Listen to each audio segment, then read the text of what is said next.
Hello friends. कोई भी chapter 5 से 10 मिनट में रिवाइज किया जा सकता है यदि अपने कंसंट्रेशन से पढ़े।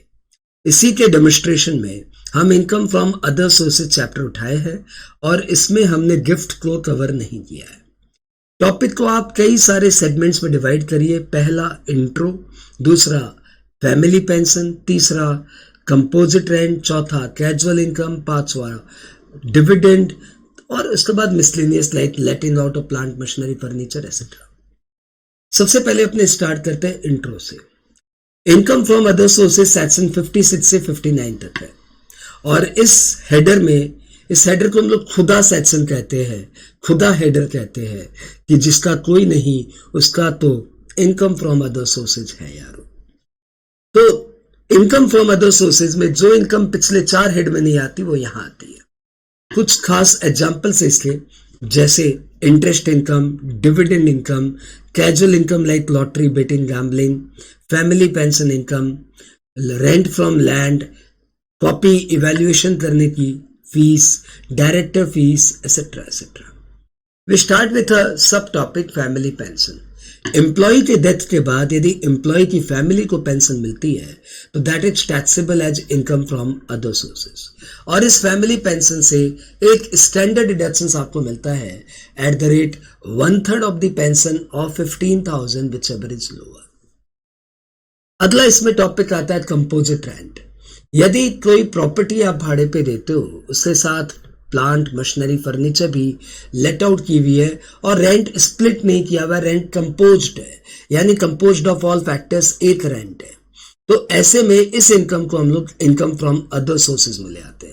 लेकिन यदि रेंट स्प्लिट किया हुआ है, यदि आप ये बता सकते हैं कि इस कंपोजिट रेंट में कितना हाउस प्रॉपर्टी का पार्ट है और कितना प्लांट मशीनरी फर्नीचर का पार्ट है, तो फिर हाउस प्रॉपर्टी का rent income from house property में जाएगा और प्लांट मशीनरी फर्नीचर या अदर सर्विसेज का charges income from other sources में जाएगा।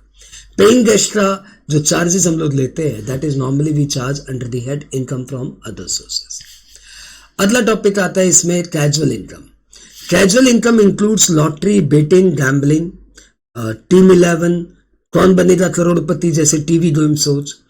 इन कैजुअल इनकम में आप 5 बातों का ध्यान रखना। पहली बात, ये इनकम 30% की रेट से टैक्सेबल होती है। दूसरी बात, इस इनकम में कोई एक्सपेंडिचर अलाउड नहीं होता। तीसरी बात, इस इनकम से एग्जेम्प्टेड सेलिंग भी अलाउड नहीं होता। चौथी बात, इस इनकम से आपको डिडक्शंस भी अलाउ नहीं होता। एंड पांचवी बात, इस इनकम पे टीडीएस कटता है 30%। तो यदि आपको लॉटरी रिसीव दिया हुआ है तो आपको उसे ग्रॉसअप करना पड़ेगा, यानी lottery receive divided by 70% equal to lottery income. और यदि टीडीएस में सरचार्ज एंड सेस भी है तो अकॉर्डिंगली वो 70% को थोड़ा सा एडजस्ट कर लेना। जनरली कुछ नहीं बोले तो हम लोग 70% ही ले लेंगे। आगे बात करें। अगला टॉपिक इसमें आता है लेटिंग out of plant machinery furniture. यदि आपने प्लांट मशीनरी फर्नीचर भाड़े पे दिया है बिजनेस के और आपका बिजनेस कंटिन्यूड है तो फिर वो letting out of plant and machinery in furniture will be taxable under the head PGBP.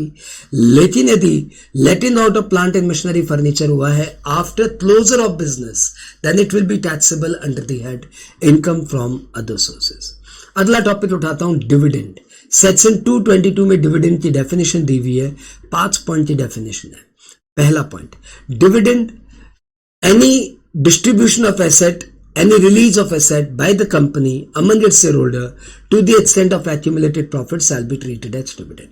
दूसरा point, any bonus debenture or bonus deposit given by company to its shareholder then to the extent of accumulated profit it shall be treated as dividend.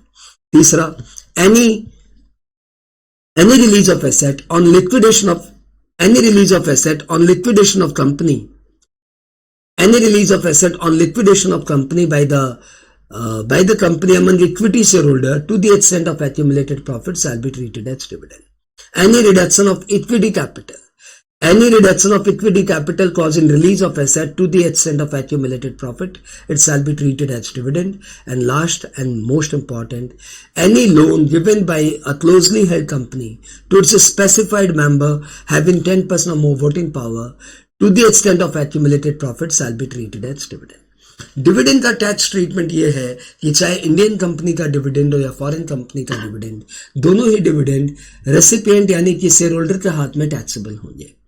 और इस dividend से कोई expenditure आपको allow नहीं होगा, सिर्फ एक एक्सपेंडिचर अलाउ होगा और उस एक्सपेंडिचर का नाम है interest on loan taken to purchase share et cetera. लेकिन वो इंटरेस्ट ऑन लोन भी अलाउड होगा to the maximum of 20% of dividend. Dividend आपने किया, कैजुअल इनकम आपने किया, फैमिली पेंशन आपने किया, कंपोजिट रेंट आपने किया और आपने किया फैमिली पेंशन। इतना सा टॉपिक है, यदि और थोड़ा सा इसको एक्सटेंड करना है तो आप बॉन्ड वॉशिंग ट्रांजेक्शन भी कर लो कि if a person transfers debentures और bonds just few days before the record date and reacquire such debenture or bond within few days after the due date, then interest on such debenture shall be taxable in the hands of transferor. However, if the assessee proves to the satisfaction of the assessing officer that the transaction was not systematic but accidental and no such transaction occurred in last 3 years, then this provision will not apply. इसके अलावा तो income from other sources में कुछ नहीं पढ़ना है। Gift को मैंने अलग चैप्टर में रिकॉर्ड किया है।